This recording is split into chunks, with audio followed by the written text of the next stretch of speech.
Order. Madam Secretary, please call the roll. Representative Bauman, Present. Representative Branscombe, Here.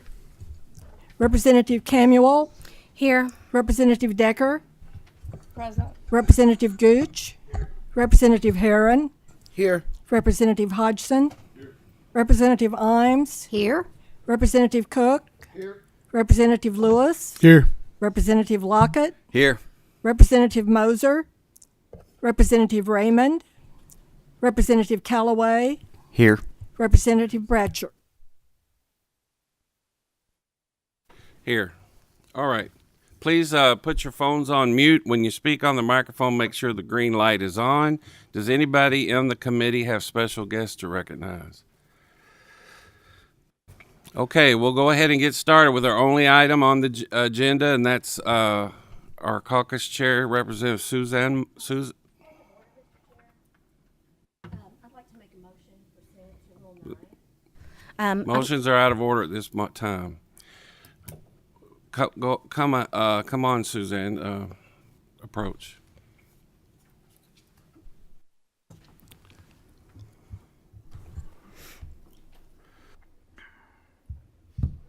Introduce yourself, and the floor is yours.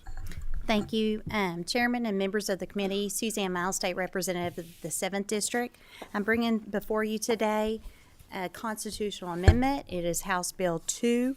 I do believe there may be a committee substitute. Motion. Second. There's a motion on the committee sub by Representative Callaway, seconded by,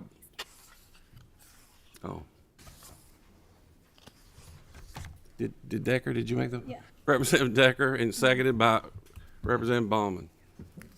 Bowman or Bauman? Bauman. Okay, so all in favor of the House Committee sub, say aye. Aye. Those opposed? Okay, it is before us. House Bill 2, as amended by the House Committee substitute, is before us. The floor is yours. Thank you, Chairman.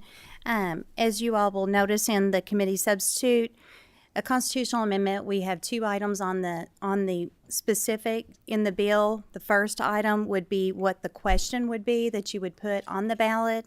In Section 2 is actually how the Constitution would change.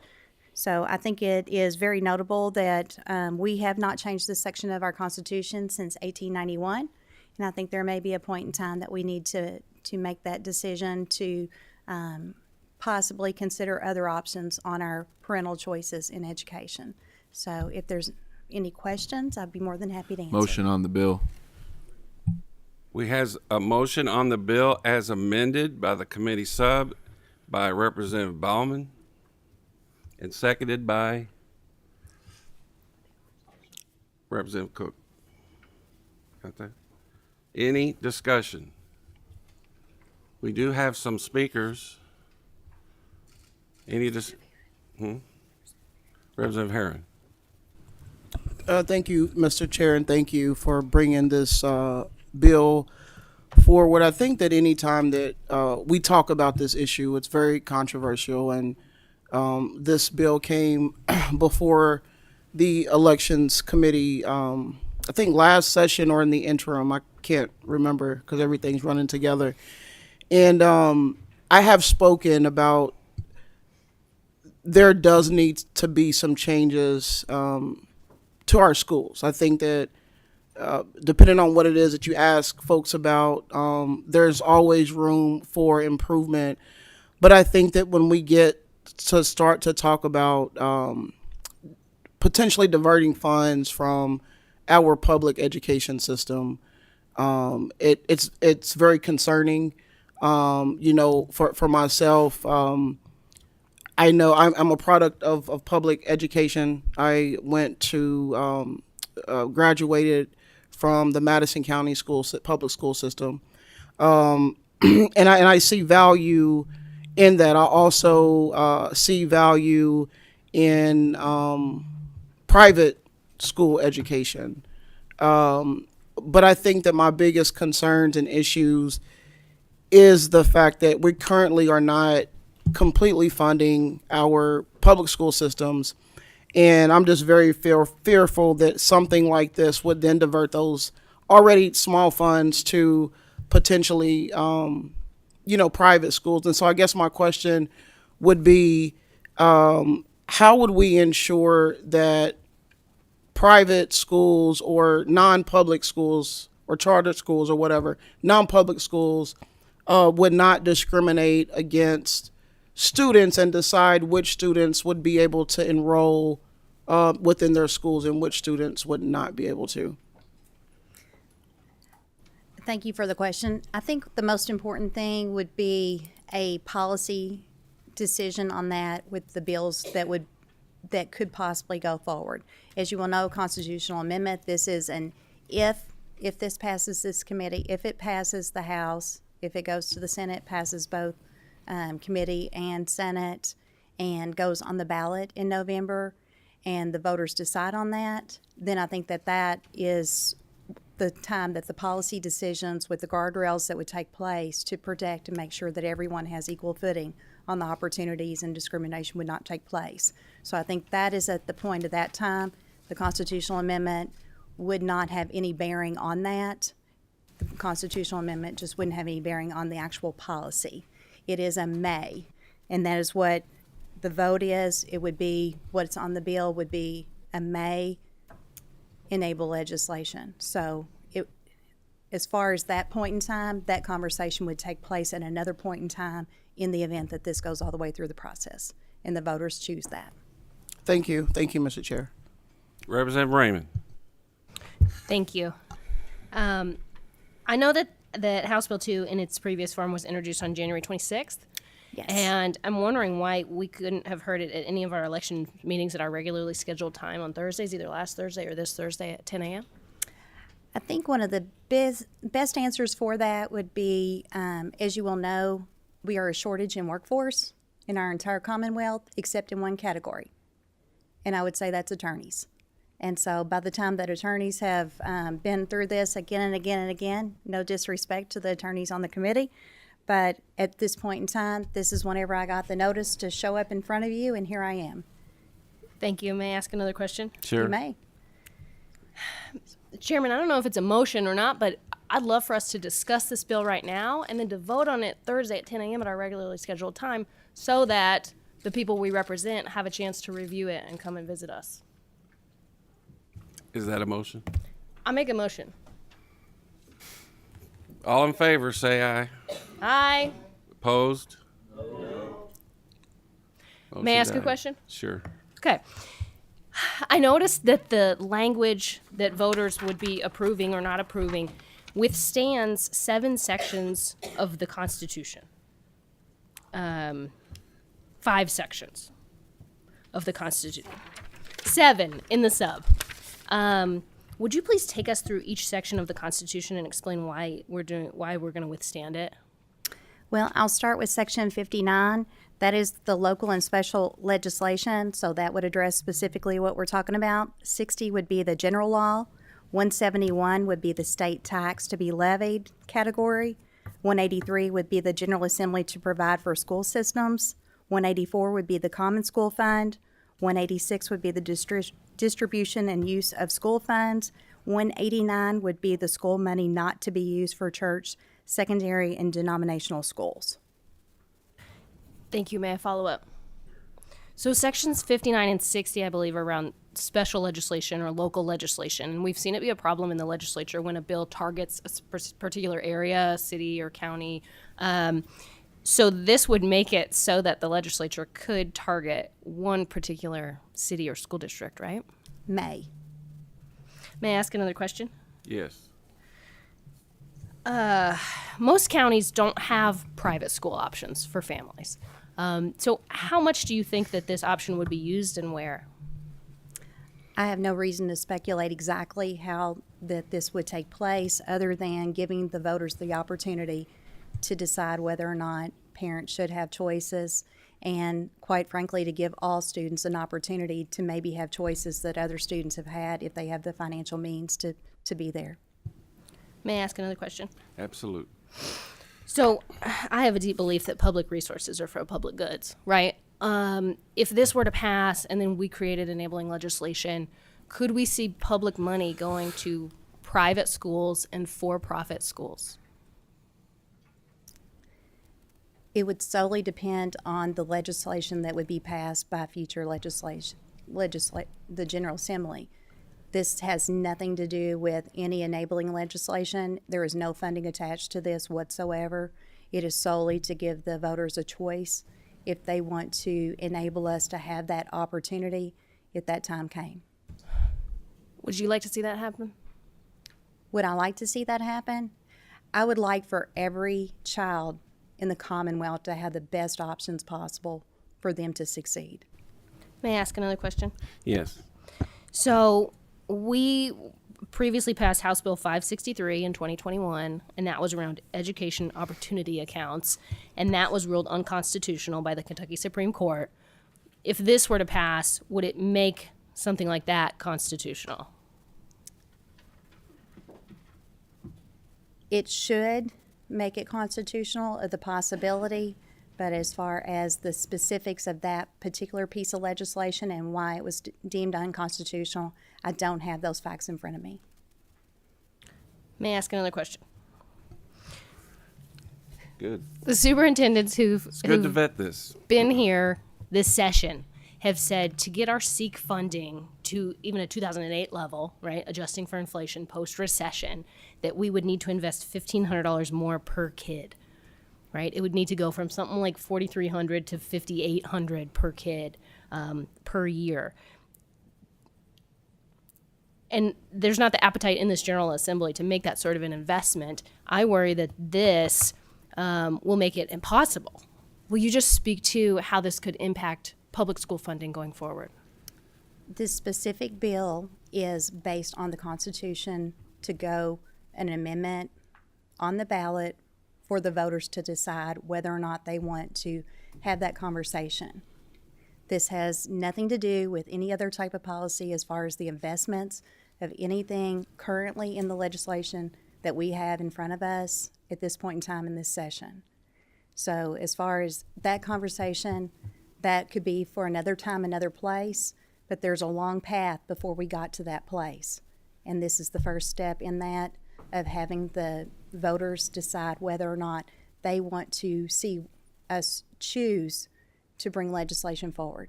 Possibly, I mean, that it could be many different directions as far as that goes. Not every state's the same how they do things. This is just an opportunity for the voters to decide if they want us to consider that. Yeah, we do have one signed up speaker, KEA Eddie Campbell.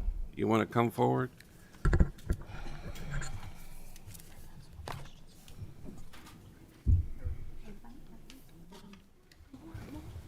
Floor, identify yourself and the floor is yours.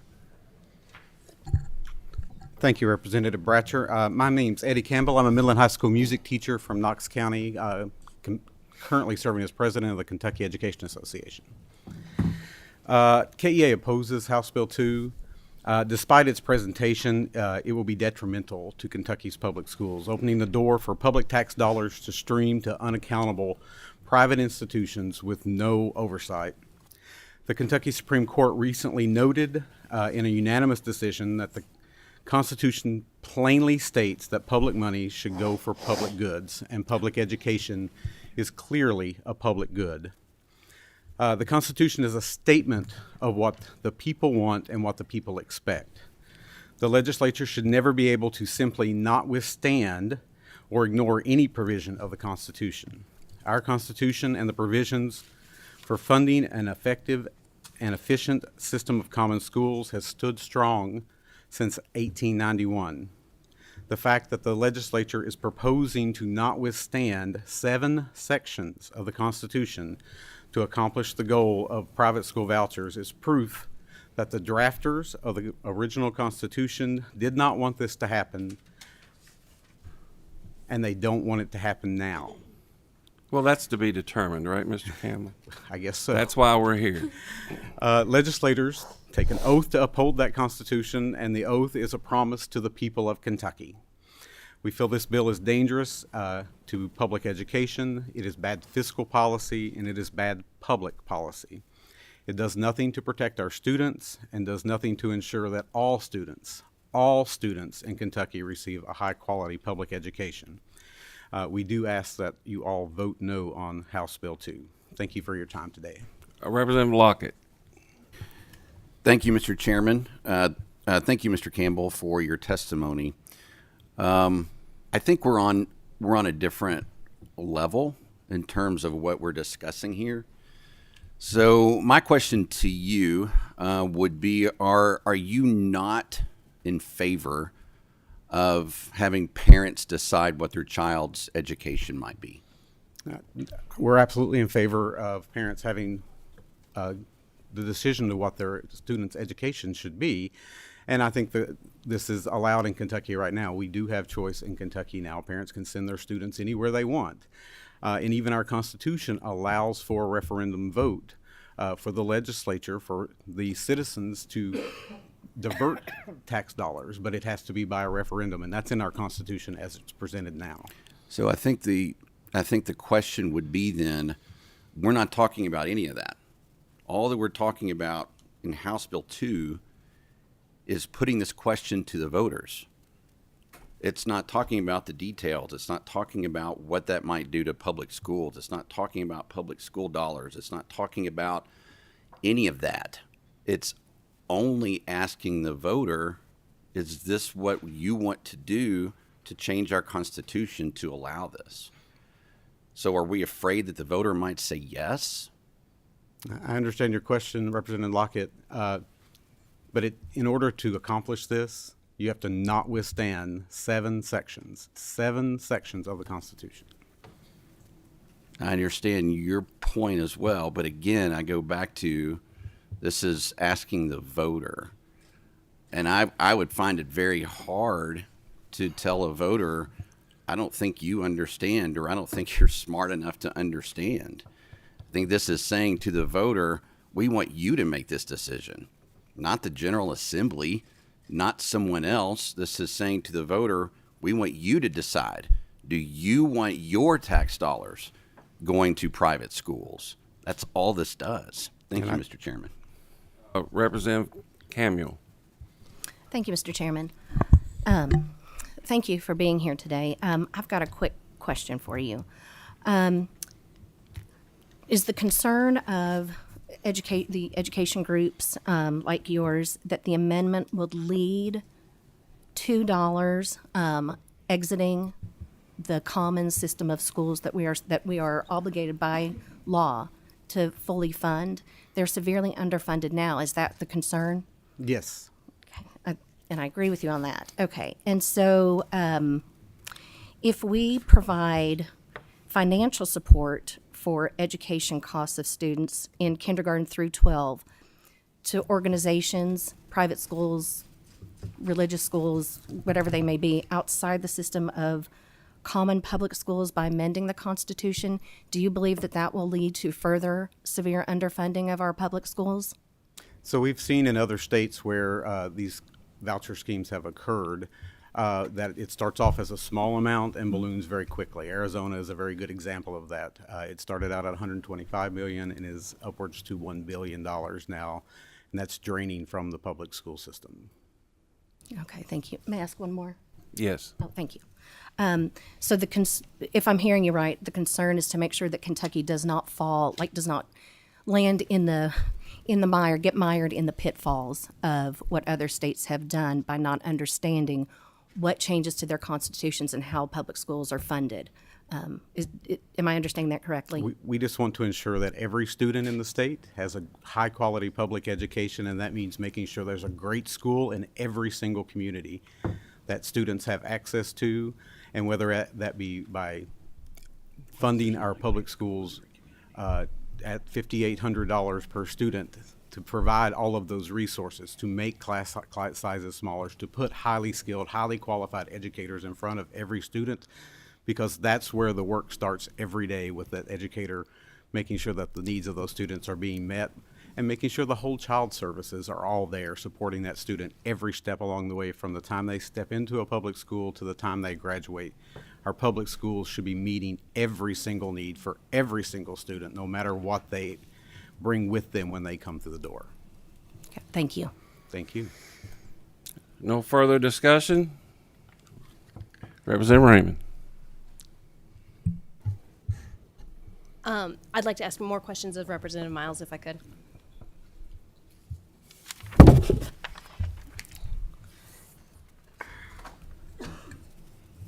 Just a couple more, please. I wanted to ask why you think Kentucky voters keep defeating amendments that the Republican legislature's putting on the ballot. That's really out of bounds. Let's just stick with this bill, okay? I mean, how would she know? How would we know? What if the people have spoken? It's worth investigating. It's worth thinking about. But we're My talking last about question, we're talking about school choice. Representative Miles, I really liked the simplicity that Representative Lockett used. Would you be open to an amendment changing the language to go on the ballot to be, do you want your tax dollars going to private schools? I am not open to any amendments on what's in front of you at this point in time. All right. Which one? Representative Herron. I just have one follow up about if said amendment was to go through and Kentuckians say, you know, this is something that we want, how is this going to impact our rural school systems?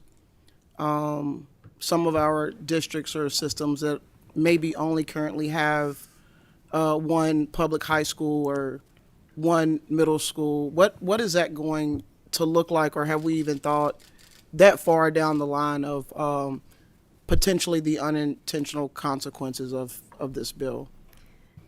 I think we can imagine a million different directions of how or what this, could come about.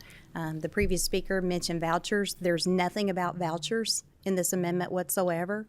Everyone is speculating of what this may be, but at the end of the day, the intent of bringing this forward is to give parents a choice in the education of their children.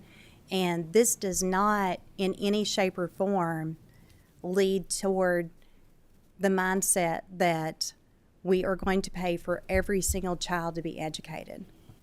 That's the part I don't want you all to get away from.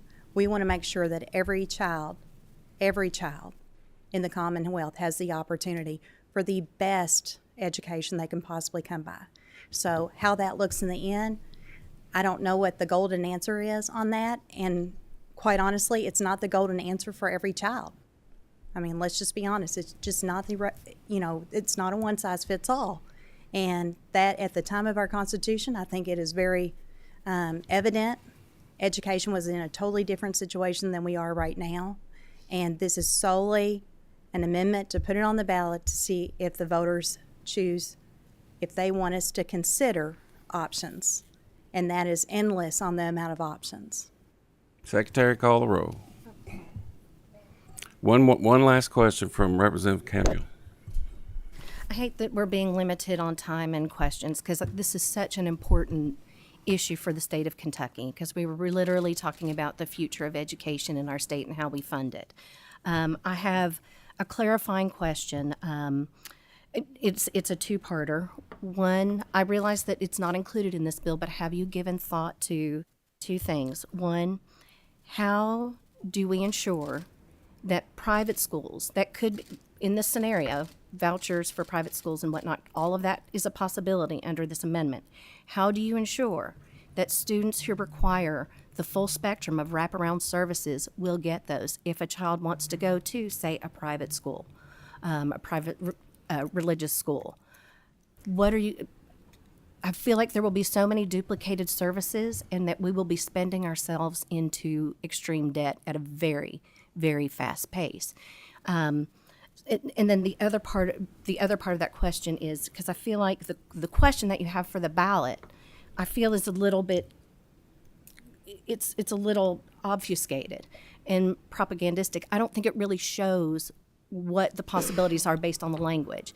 And so maybe we do need to come back and revisit and talk about how to really let people know what they'll be voting on, to really say what it is, so that they know that their kids who may need services may not be able to get them because we may not be able to fund them. Would you repeat the first part of that again, please? Yeah. So the first part of that is, how can you ensure, if this amendment goes through, that students who need the full spectrum of wraparound services will be able to receive those.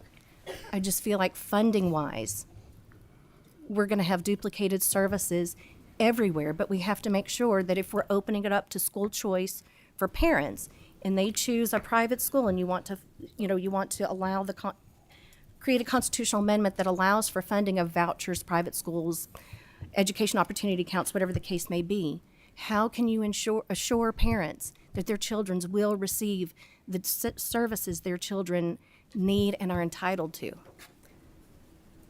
At the point of how long it would take us to get to that decision, at that point, it would be the responsibility of every single member of the General Assembly to make sure those guidelines are in place and those guardrails are in place to protect every opportunity for every child to have access to all services.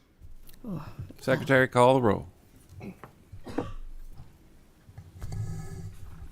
Representative Bauman, Yes. Representative Branscombe, Representative Callaway, Can I explain my yes vote? Yes. I appreciate you bringing this bill, Representative Miles. I have, since I've been here, voted for record funding for public education because I support kids. I have also co-sponsored a bill this session to give teachers a stipend because I support kids. And I'm voting for this bill because I support kids. And every parent should be empowered to give their child the best education possible, no matter what zip code they live in the state of Kentucky. This bill would get us there in the future, and I'm for kids, so I appreciate you bringing this bill. Thank you. Representative Camuel, May I explain my vote? I'm a no vote today. I'm concerned about the way that the question is written. I feel that it is written in a way that is intended to obfuscate the actual intent of what a constitutional amendment would do. I'm also extremely concerned that students will not receive services that they need, and this is just a gateway as well to welfare. Thank you. Representative Decker, Yes. Representative Gooch, Representative Herron, Can I explain my vote? Yes. I'm a no. I do. When we're talking about education, it's a lot. I think that you have a lot of different issues, and the biggest thing for me is that we have to make sure that our public education system is funded. And I'm not confident, based on what we've seen across the nation, of taking public dollars away from our public school system and putting it in other areas. I haven't seen any state do that correctly or any city do that correctly, and I'm not confident that we would be able to do that. And so I am a no, and do look forward to continue to work on ways to make education the best for all of our students here in Kentucky. Thank you.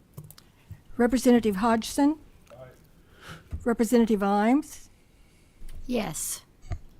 Representative Cook, Yes. Representative Lewis, No. Representative Lockett, Yes. Representative Moser, Yes. Representative Raymond, No, may I explain? Yes. I don't see a world of possibilities when it comes to school funding when we see something that already is trying to enshrine that you can target a particular place, like the city of Louisville. This is leading us toward welfare for the wealthy, and this public school mom does not want my tax dollars going to private schools. Representative Bratcher, Yes, and just quickly explain my yes vote.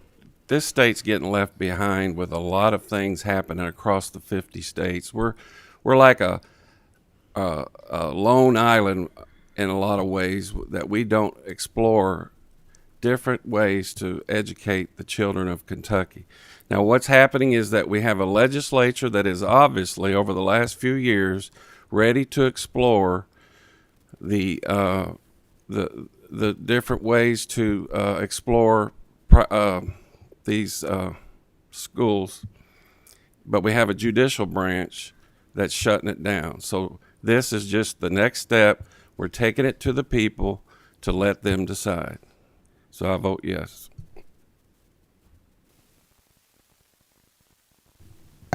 With 11 yes and 4 no's, the House Bill 2, as amended, passes with favorable expression. Thank you all. Thank you, Mr. Chairman. We will be meeting Thursday at 10 a.m.